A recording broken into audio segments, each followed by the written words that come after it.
Hello,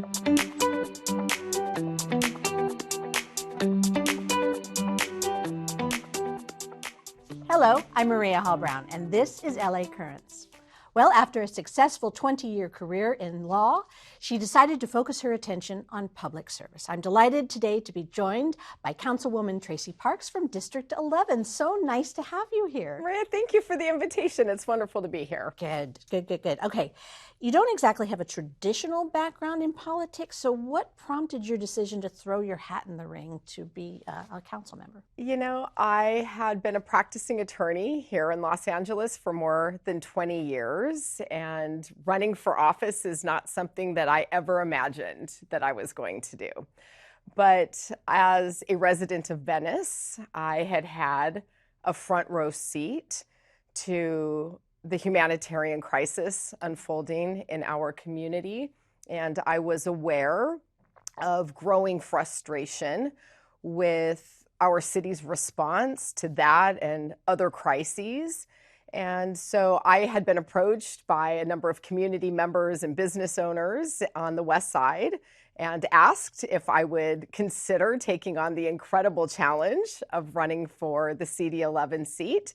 And so after giving it some thought, I decided that with my background and my skill set, that this was something that I thought I could do and maybe even be good at. And I recognized that my community was asking for my help and that I needed to step up and answer that call. And so that's what prompted me into the race. So along the lines of your experience, I mean, although you have not been in politics per se, you did have a lot of experience advising cities and other local governments on policies and everything. So you understand the mechanics of what cities need. So have you noticed already that that is helping you get into the role of being a council person? Yes, I definitely think that it has made the transition a little bit easier. You know, obviously the city of Los Angeles is a lot bigger and a lot more complicated than a lot of the cities that I had worked with, but the issues that we're dealing with are not unfamiliar to me. And I had spent a lot of my career working with cities on litigation matters, policy development and legal compliance, and a lot of other advice and counsel and labor relations issues. And so, you know, a lot of the work that we're doing in its own way feels very familiar to me. And so I think that the experience that I bring to the table is ultimately going to serve me well in this new role. And also, as you mentioned, you know, being a resident of Venice, what are some of the things that you know, as a resident, immediately saw that needed to be addressed? You know, what are some of the things that really stood out to you? And obviously some of them are quite apparent. Yeah, well, you know, in Venice, we have the highest concentration of unhoused individuals anywhere in the city outside of Skid Row. In addition to that, over the last several years, we had seen a very concerning uptick in the level of crime. Our business community had been hard hit by the pandemic. And, you know, Venice is the #1 tourist destination in all of Los Angeles. And yet our local businesses were holding on by a thread. And so those were a lot of the things that were going on in the background that I was aware of and recognized that I might be able to help make some improvements. One of the things that you have said, and, you know, I have witnessed just, you know, kind of getting to know you, is that you really want to learn about your district. And so you've been kind of going on this investigative quest. So I know that you've been talking to community councils. So how's that going? Yeah.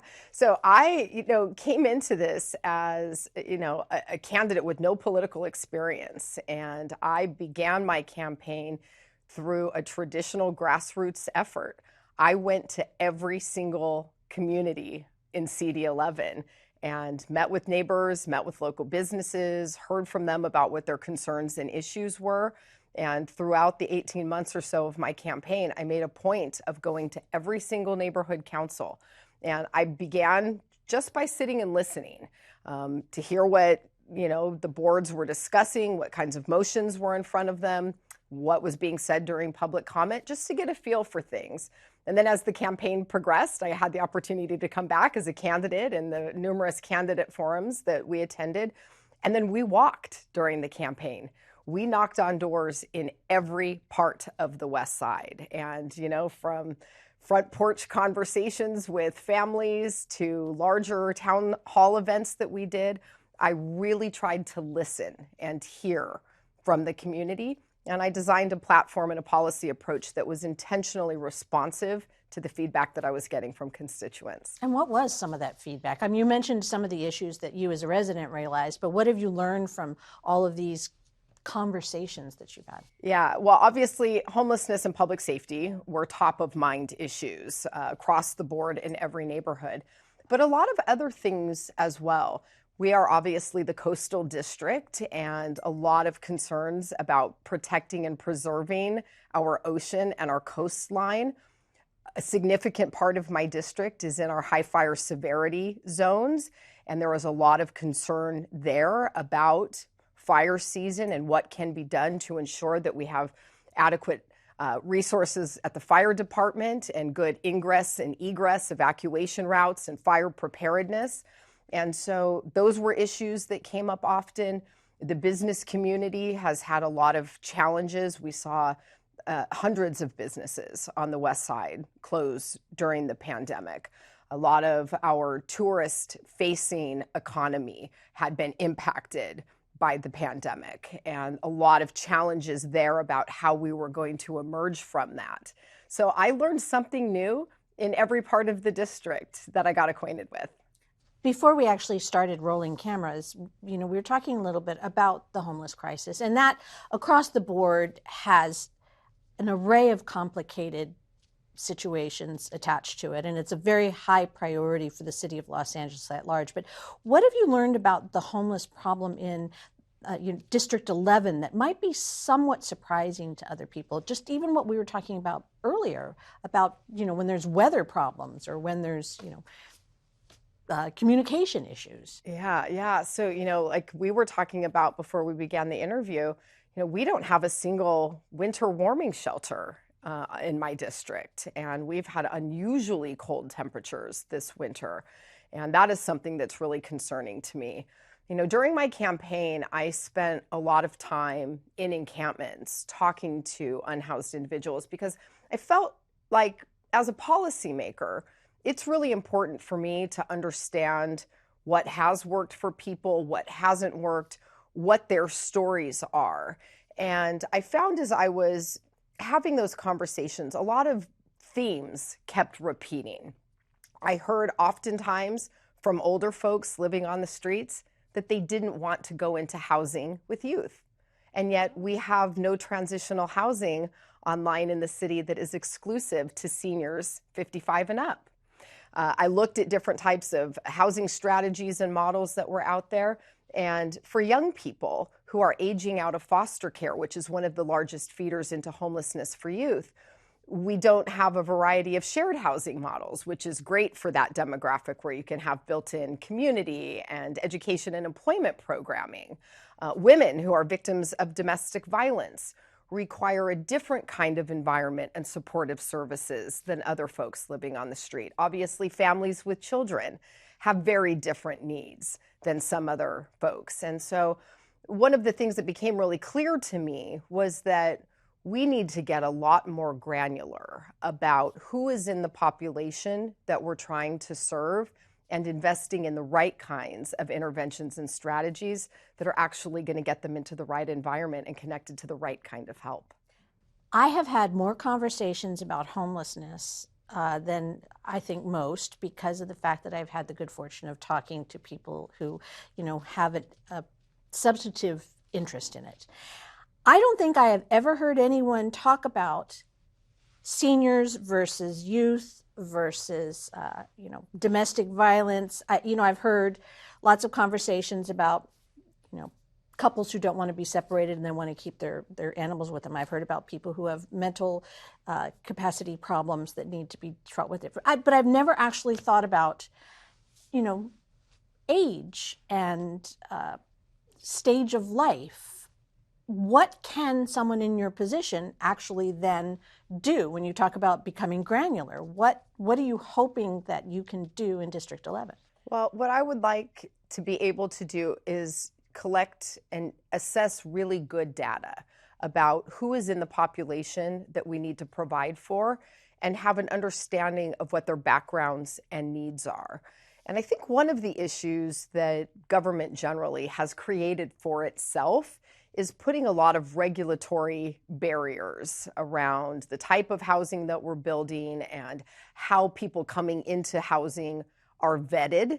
And I think we have just got to kick some of that out of the way so that we have more flexibility in designing specific strategies for interventions for specific demographics. And I'm very hopeful that with the mayor's partnership and her leadership through her Inside Safe initiative and the collaborative work that she's doing with our state, federal, and county partners, that we'll be able to clear some of that out of the way. And I am cautiously optimistic that we might actually begin to see some progress here.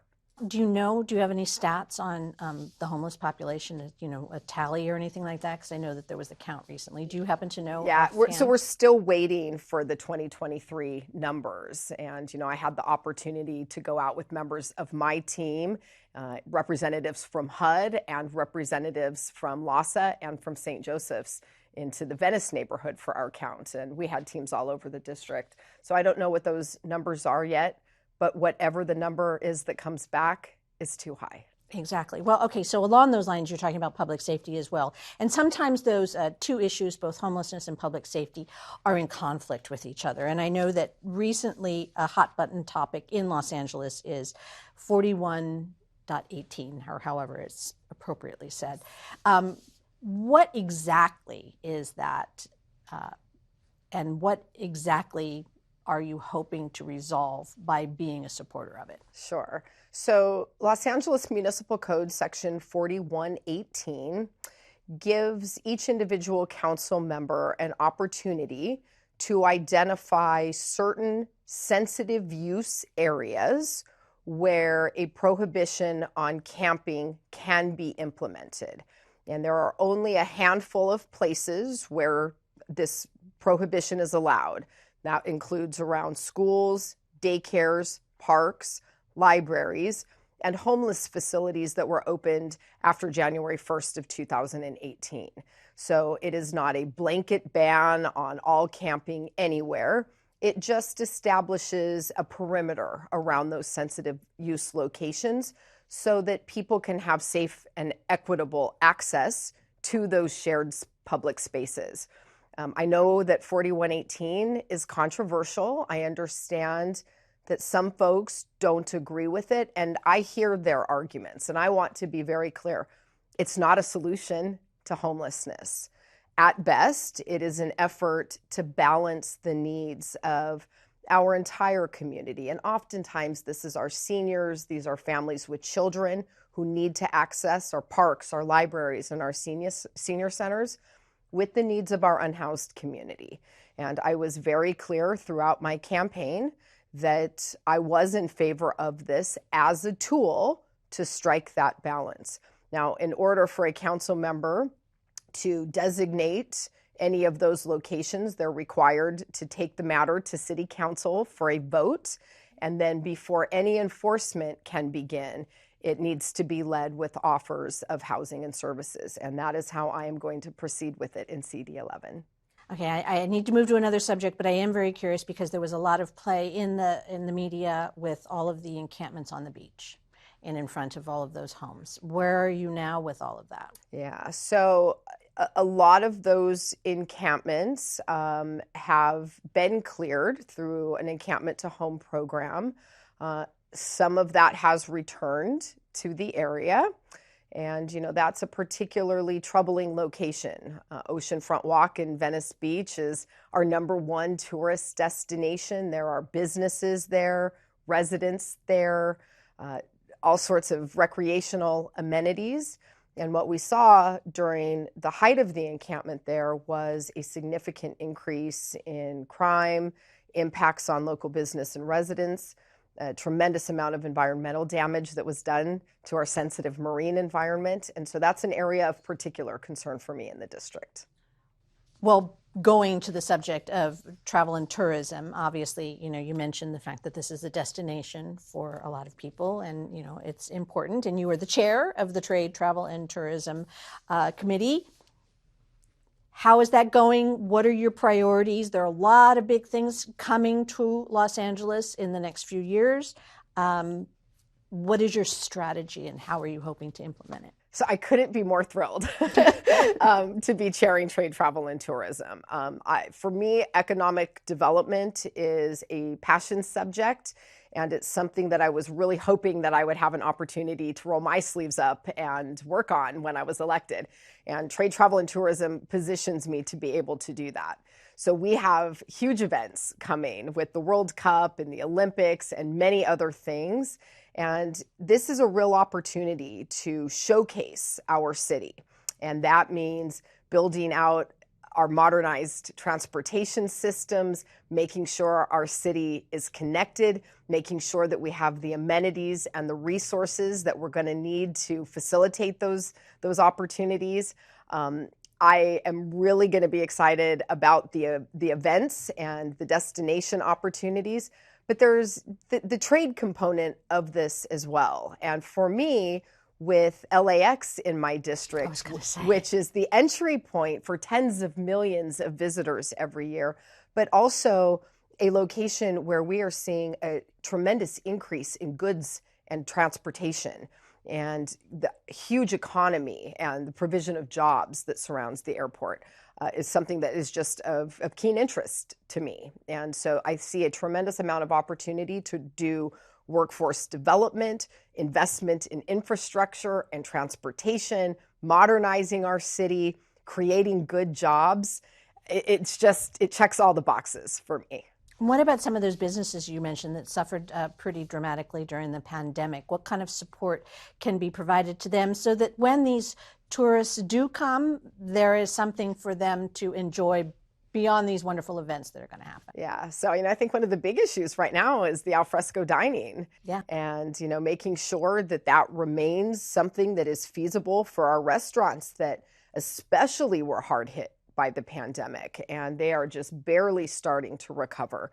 So that's an issue that I'm going to be working very closely with our communities and the city council on. That's one of the things. And also, just ensuring that our communities overall are safe and welcoming for visitors and for employees as well. And that's something that is going to take some time. There was a lot of reputational harm caused to areas like Venice during the pandemic because of the public safety and homelessness issues. And so really working with the community to make sure that you rewrite the story. To rewrite the story and to repair some of that damage. And something else that I learned as I was speaking with local businesses were the impacts of the pandemic and access to relief on our small family, minority, and women-owned businesses. We saw women in the workplace drop to the lowest level in decades during the pandemic. And one of the reasons for that, child and family care obligations. And so we have a tremendous amount of policy work that I think we can do there. But for our smaller businesses who just didn't have the capital reserves, the established banking relationships, and the access to resources, they didn't have the ability to get the same type of pandemic relief as larger businesses did. So I see a tremendous amount of opportunity around education and outreach to make sure that we're actually doing the best job that we can of giving these businesses a fighting chance as we come out of the pandemic. Right, because there's nothing that is more terrifying than the complications of trying to deal with the paperwork, the forms, all of that kind of thing. And if you don't actually have that hand reaching out to you to help you with that, I'm sure it becomes quite intimidating. Yeah. But along those lines, to get places, you also need to have good roads. You also need to have good infrastructure. And I know that was one of the things that you learned about. So how are you learning about the infrastructure of District 11? Yeah, well, I'm really excited to vice chair our transportation committee, and this gives me a great opportunity to use the committee as a platform to advocate for good mobility in our city. And, we certainly have a lot of existing infrastructure that is crumbling when it comes to transportation and mobility. So I look forward to working with the other committee members to make sure that, we have a city that people can get around in a way that is safe and efficient. As to infrastructure generally, we have pipes under our city that are 100 years or more old in some places. And those are environmental disasters waiting to happen all of the time. We have bridges that are in need of repair. We have other plumbing that is in need of repair. We have an electrical grid that we are trying to get modernized and switch to 100% renewables. As we make those investments in infrastructure, not only are we creating a more modern, sustainable city, we are investing in good jobs and creating a built environment that makes this city more livable for everyone. So those projects check a lot of boxes for me too. Aren't you exhausted? I'm exhausted listening to, not listening, but just thinking about all of these things that are ahead. But how has it been actually going when it comes to working with the city council? I mean, it's been a tumultuous time for all council members to try to get the job done. Is it working? Is there a good rapport amongst all the council members? Is there a a motivational attitude towards we can do this together? How are things going there? I am really optimistic about what we're going to be able to do as a council and as a city. We have a lot of new leadership in place. Our first, female mayor, our first female city attorney, new council members, and we're all getting acquainted, and I have really enjoyed getting to know my new colleagues. And I see a tremendous opportunity for us to partner together to move forward on the things that we need to do. And I think, even where there are individuals that you don't align with on every issue, there's a tremendous amount of opportunity to partner on the things that we do agree on. And I have found that when you sit down with someone and you get to know them, we really tend to agree on a lot more than the things that we disagree on. And so I really welcome that collaboration and the opportunity to work with my colleagues. And you've already mentioned Mayor Bask, kind of already getting involved. How is that relationship between the mayor's office and the city council? I am so incredibly impressed by the leadership and the determination and the collaboration that she has demonstrated on the job from day one. I just couldn't be any more pleased to have her in that role. And I am really excited about what she's going to do for our city. I think if there's anybody that is going to bring us all together and move us forward, it's our new mayor. Because she's been pretty proactive in terms of, very clearly issuing what her goals are. Is she helping you in support of your goals? And have you come up with a priority list? Is that even possible? Yeah. Well, I was very pleased to partner with the mayor for her Inside Safe initiative. And we've done 2 of those operations in my district in just the, 60 days so far this year. We've housed over 150 people in my district through our efforts working together. And I just, like I said, couldn't be any more grateful to her. And I know that she and I are going to continue working together to move things forward on the West Side. And all the dynamics of the West Side, you did, we've gone through a bit of the crisis issues and some of the, potential promise, but there's also, you mentioned the environment. So the environment of District 11 is pretty vast. You've got the ocean, you've got, open areas, you've got urban areas. So what are your main concerns or main hopes when it comes to the environment of District 11? Yeah, so it is an environmentally rich district. We have our beautiful Ballona wetlands in the southern end of the district. This is an area that activists for decades fought to preserve. Those are threatened by overdevelopment. We've seen a lot of environmental degradation happen there over the last few years. So that's an area that I'm going to be focusing on. Obviously, our gorgeous ocean and coastline. And, to me personally, it is heartbreaking after a storm to see the amount of garbage and the pollution that flows into our ocean and washes up on our beaches. We, in the last several months, installed the trash interceptor at the base of the Ballona Creek, and it has been a tremendous investment from our community. What is a trash interceptor? I mean, that sounds very promising, but what does that actually do? Is it like a big fence? Is it a net? What is it? Sort of, yeah. So it looks a little bit like a boat, and it floats right in the base of the Ballona Creek, and it has sort of a net system that catches trash and then moves it up a ramp onto the device, and then it's disposed of properly on the other end. And it prevents all of that debris from going into our ocean. And I have seen the beaches in Playa del Rey after a storm, and before the interceptor was there, and it's heartbreaking to see the amount of garbage. This thing seems to be doing a tremendous job of helping reduce that. So investments like those upstream all over the city and the county and beyond are things that I want to see. Also, I have our beautiful Santa Monica Mountains, and those are an incredible environmental resource in terms of habitat and wildlife, and those are threatened by the threat of wildfire. And it's really unfortunately a matter of time. So doing everything that we can to protect and preserve those, to prevent fires there, to protect them from overdevelopment, to make sure that they're accessible for appropriate recreational use.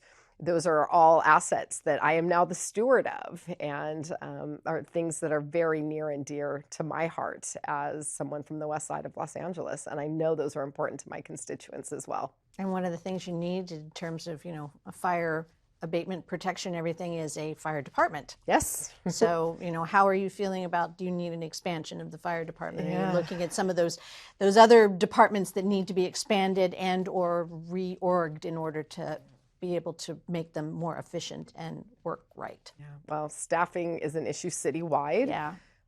But staffing at LA Fire Department is something that I am personally very concerned about. We have essentially the same number of fire stations that we had in the 1970s. We have fewer firefighters today than we had 30 years ago, but calls for service have more than tripled. And we see our fire department responding to more than 400,000 medical emergencies every year. They average between 1,500 and 2,000 calls per day, about every 35 seconds. And the staffing level at the department has failed to keep pace with the growth of our city. And that is something that can have detrimental impacts on response times. And those can be life and death situations in a lot of cases. So that is an area where I am certainly going to do everything I can to make sure that they have the resources they need to keep our entire city safe. Has this experience been a surprise or a joy or a challenge or all of it? All of it. All of it? All of it. Yeah, it has been just so much so fast. And we had such a short runway between when the election was called and when I took office to hire staff and to build the team. And I am convinced that we have the best team in the entire city. Understanding the legislative process, getting familiar with the various departments and functions has been an education for me. I feel really good about where we are. We've hit the ground running. I am already seeing and feeling the difference all over my district, and the outpouring of support and gratitude that we have had from our constituents on the West Side has made it all worth it. So what's the easiest way for people to communicate with you? Because obviously it seems that listening is one of the things that you take as a priority. So if people wanted to get more information about what you're doing or even share what they want to tell you, what's the best way for them to do that? Sure. So the best thing to do would be to go to our new CD11 website. That is councildistrict11.lacity.gov. You can sign up to receive my weekly newsletters. We push out a lot of information about big developments at City Hall, pieces of legislation, events that are happening in the district, information that people need to know. We send those out on Saturdays, and so that's a really great way to stay in touch. Following me on social media at Councilwoman Traci Park on Facebook and Instagram is a good way to stay in touch too. And all of our staff contact information is up on our website. Well, congratulations and best of everything moving forward. And I hope you'll come back for multiple updates as time progresses. Thank you, Maria. I'm looking forward to it. And that's a wrap on this LA Currents.